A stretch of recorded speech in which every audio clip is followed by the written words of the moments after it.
How's everybody doing today? Just going to do a short little video today on the subject of hypocrisy and hypocrites. There is no sin that Jesus railed against more than hypocrisy, more than sins of the flesh or theft or extortion. Or Jesus railed against all of these things, but no sin did he rail against more than the sin of hypocrisy. Interesting, the word hypocrisy comes from the word that's pronounced hoop oak ritas. Hoop oak ritas. That's Strong's 5273. And it means an interpreter or an actor or a stage player. Very interesting word here. Hypocrite means a person who's playing a role, a person who's acting, a person who's not what they pretend to be.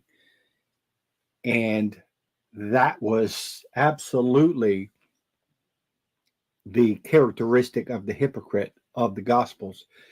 Let's talk. I'm going to take some information from Bible Gateway. Let's talk about uh, a few topical characteristics of the hypocrite, and then I'll give you some Bible verses as examples.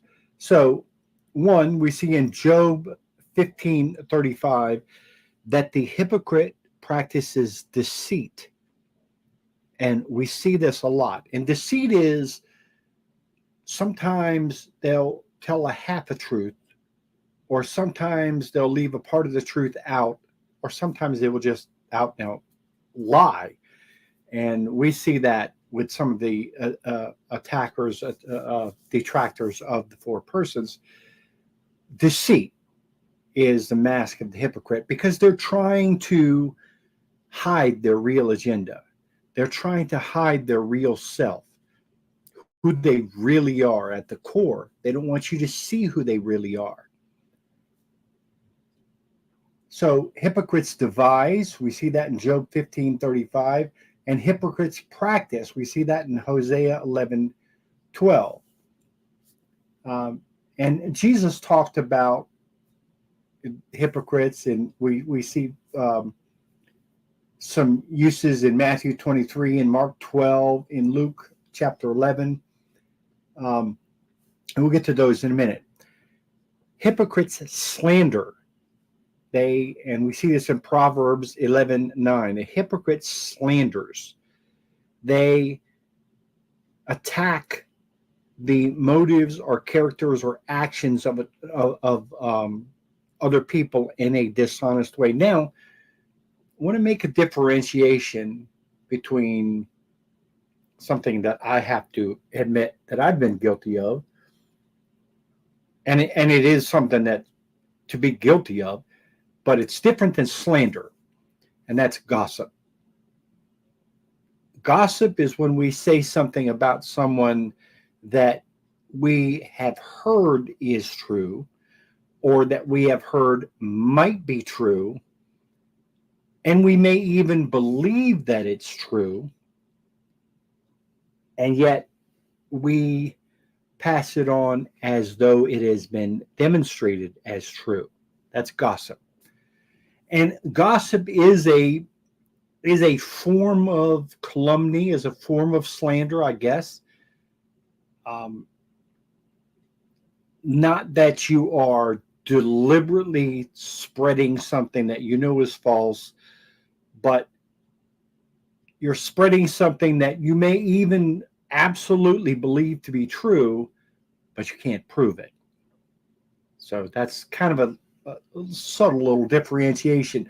Whereas slander is the outright sharing of information that you know is false. The deliberate calumny of another person, deliberately saying things that you know are false about the other person. And of course, we here at the Four Persons have been victims of that on numerous occasions.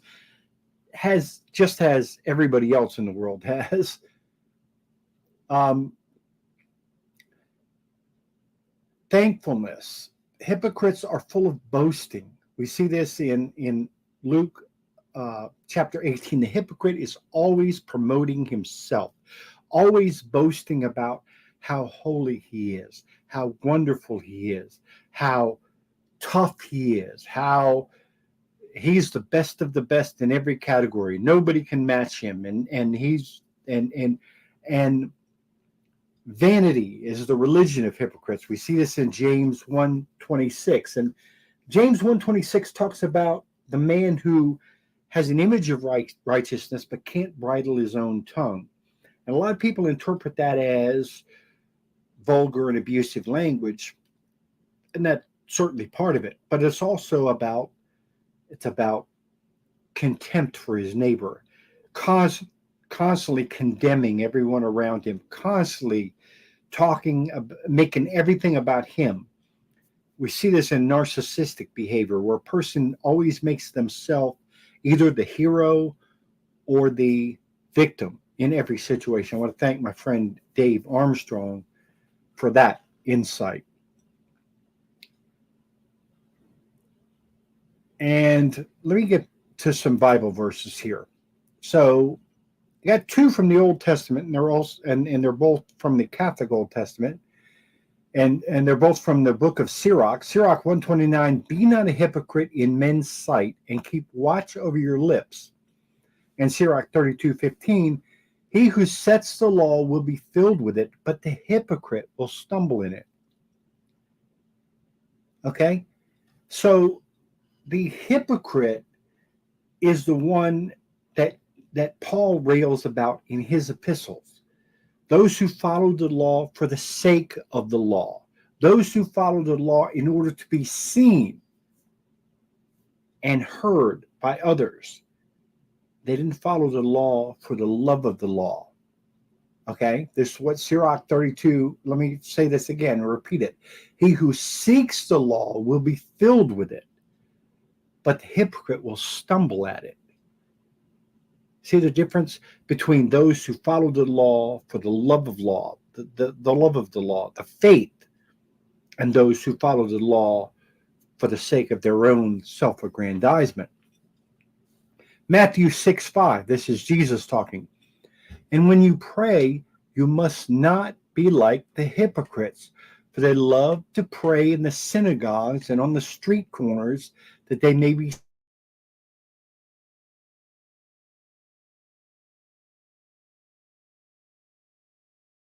seen by men. Truly I say to you, they have received their reward. It's a very important statement there. The hypocrite has received his reward. Don't expect a reward in heaven if you're a hypocrite. You've already received your reward. If you're praying and blowing a trumpet, waving a flag before you, you've received your reward. That's what the hypocrites do, because they're not praying to know God more deeply. They're not praying in order to humble themselves more fully. They're not praying in order to be looking out for their neighbor, for the interests of their neighbor. They're praying in order that everyone may say, wow, he's so wonderful. He's so holy. Jesus continues, and when you fast, do not look dismal like the hypocrites, for they disfigure their faces, and their fasting may be seen by men. Truly I say to you, they have received their reward. Same concept. They pray on the street corners. Oh, Lord, this, and oh, Lord, this, and oh, Father God, grant me this, and Father God, and on and on and on and on. They babble and babble and babble. The Bible says, do not babble like the hypocrites do. Well, this is taking it in the other direction. When they fast, oh, I'm fasting. Oh, woe is me, I'm fasting. They have received their reward, because they're not sacrificing for Christ. They're sacrificing in order that they may gain the sympathy of men. So they're playing a role. Again, we're going back to this concept of playing a role. They're actors pretending to be Christians. Here's another one from Matthew 7, and I love this one. You hypocrite, first take the log out of your own eye, then you will see clearly to take the speck out of your neighbor's eye, out of your brother's eye. How often do we see that, folks? Though they're quick to point out your faults. Oh, they're quick to point the finger at you when their faults are often 10 times what yours are. When they engage in slander and character assassination and lying and contempt and hatred and vindictiveness, and yet they're the first to say, oh, but you used a swear word, or but you, whatever it is. They're the first to see your faults and the last to see their own.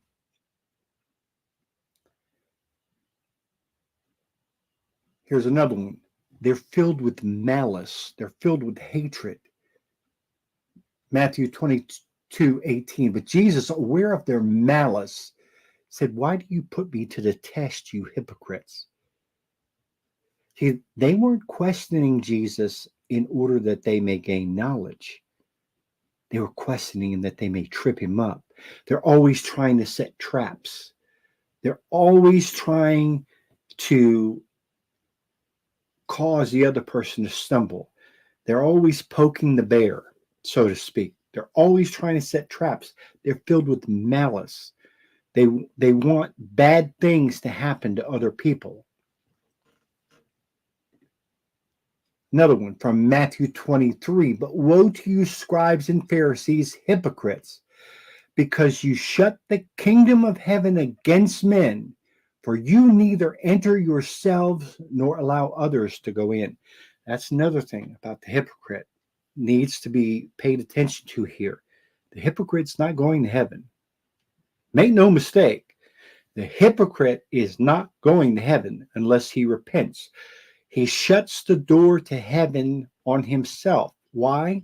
Because God can save the sinner you are, but he can't save the saint you pretend to be. First thing you need to do is recognize, as I have, as everyone else in this apostle have, that we're wrecked, we're shipwrecked, we're broken sinners in need of God's grace, in need of God's repentance. See, the hypocrite thinks he's above that. He's above that. Here's another one that emphasizes it even more. The same theme emphasizes it even more. Woe to you, scribes and Pharisees, hypocrites, for you traverse sea and land to make a single proselyte, a single convert, and when he becomes a convert, you make him twice as much a child of hell as yourselves. Folks, how many times have we seen this? How many times have we seen this where a person who has a vicious anti-Catholicism converts someone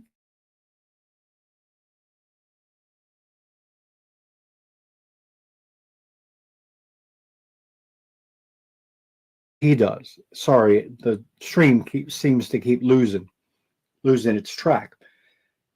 This is not just about anti-Catholics. There are so-called Catholics who engage in this. Those who attack the Pope, those who attack us. There are so-called Catholics who engage in this vindictive hatred, trying to turn other people against you. And in every case, what they manage to do is turn people against themselves. And then they'll blame it on you.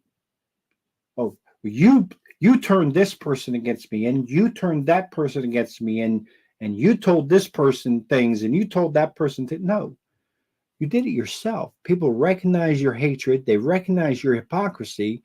You turn those people against you yourself. Here's another one. Woe to you, scribes and Pharisees, hypocrites, for you tithe mint and dill and cumin, and have neglected the weightier matters of the law, justice and mercy and faith.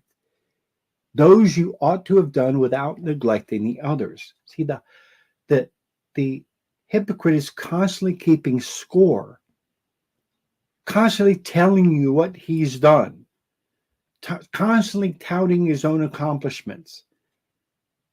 But he's forgotten what's important: love, mercy, forgiveness, compassion, empathy. These are the things that mark the true believer. Not how many miles you've marched or how many dollars you've put in the collection plate. That's not what marks a true believer. True believer is marked by how much love they have for their neighbor, how much compassion they have for their neighbor, how much forgiveness they have for their neighbor, how much they hold themselves accountable for their sins. The hypocrite wants no part of that. He wants all the outward signs of righteousness. Or as Paul said to Timothy, they want a pretense of religion, but they deny its power. Here's another one. Woe to you, scribes and Pharisees, hypocrites, for you cleanse the outside of the cup and of the plate, but inside they are full of extortion and rapacity. Another one. Woe to you, scribes and Pharisees, hypocrites, for you are like whitewashed tombs, which outwardly appear beautiful, but within they are full of dead man's bones and all uncleanness.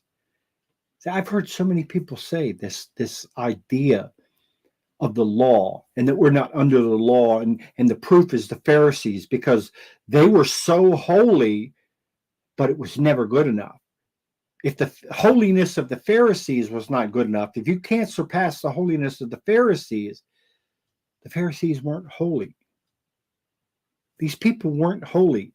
They had an outward appearance of holiness, but inside they were filled with bile and vindictiveness and slander and malice and hatred and contempt. So all of their outward, the paint on the outside of the tomb didn't hide the ugliness inside. Jesus could see the ugliness that was inside.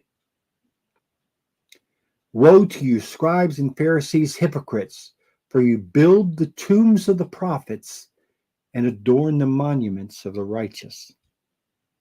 Again, it's all pretense. It's all decoration. It's all cover. Matthew 24:51, and will punish him and put him with the hypocrites, where men will weep and gnash their teeth. Here we have another reminder of where the hypocrite is going. If you're listening to this and you feel personally convicted, good. Take that conviction as fraternal correction before it's too late. If you feel convicted by what you're hearing, good. Because Jesus said the place of the hypocrite is where there is wailing and gnashing of teeth. Because without humility, you cannot be saved. You must come to Jesus as a little child. No one is going to be strutting into heaven like a game rooster. You must fall at the feet of Jesus, admit your own wretchedness, or you can't be saved.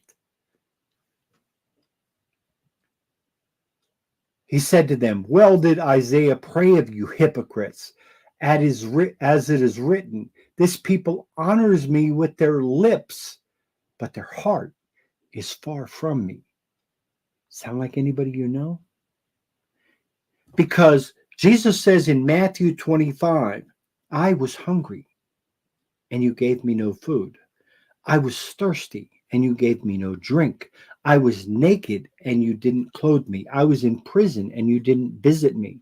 And people will say, Lord, when did we see you hungry or thirsty or naked or in prison and did not minister to your needs?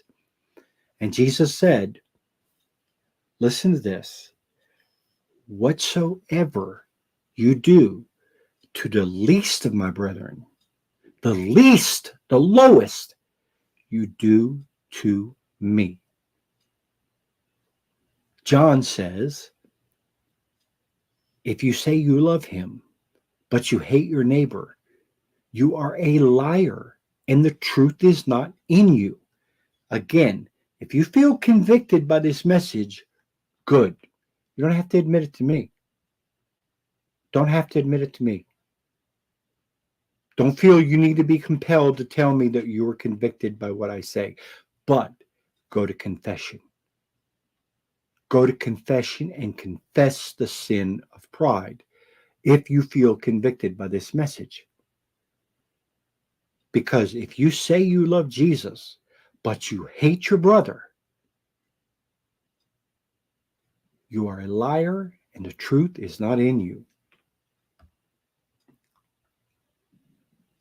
Luke 6:42. Or how can you say to your brother, brother, let me take out the speck that is in your eye, when you yourself do not see the log that is in your own eye? You hypocrite, first take the log out of your own eye, then you will see clearly to take the speck that is in your brother's eye. Right? Jesus is speaking hyperbole here. He did that many times in the Gospels. He told the Pharisees that you strain out a gnat, but you swallow a camel. If you have hatred in your heart towards your neighbor over something this big, while you yourself committed sins this big, this is for you. This is talking about you. Jesus tells a story of two men that owed a debt. One owed a debt, a huge debt. It said he owed 100 talents of gold. Talents is about 100 pounds. This man owed 10,000 pounds of gold, $2 billion worth of gold by today's standard. The king forgave his debt. And he went out and he choked a man that owed $11. Sound like somebody you know? Again, if you feel convicted by this message, good. You don't have to tell me. Just go to confession and get right with God. Luke 12. You hypocrites, you know how to interpret the appearance of earth and sky, but why do you not know how to interpret the present time? Luke 13. Then the Lord answered him, you hypocrites, do not each of you on the Sabbath untie his ox or his ass from the manger and lead it away to water it? These are people who focus on the letter of the law and not the spirit of the law. The spirit of the law is love and mercy and forgiveness and compassion. You don't have these things. If you think your neighbor is dirt underneath your feet because you don't know the struggles that he's gone through, you haven't walked a mile in his shoes. See, we have Terry Delt that belongs to our group, and we have Eric Tafoya, who's basically a partner of our group, and they have the same message because they know what it's like to be in this place. Both of them have served time in prison. They know what it's like to be in a place too horrible for most of us to imagine, to believe that they have thrown their lives away, to be given a second chance, to have people look down on them as if they are damaged goods. But Jesus set the prisoner free, like Barabbas. And Jesus set the prisoner free, like St. Dismas.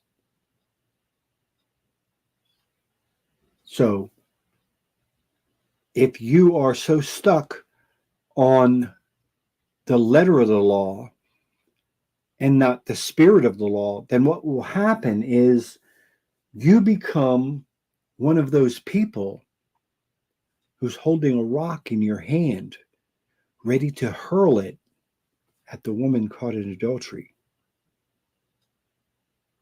Because you see her as nothing but a whore. That's what you see. But then Jesus convicts you of your sin. And you have to drop the rock. He who humbles himself will be exalted. He who exalts himself will be humbled. and the hypocrite will have no part of the kingdom of heaven. Don't forget this, folks. Words to live by. God bless you, and good night.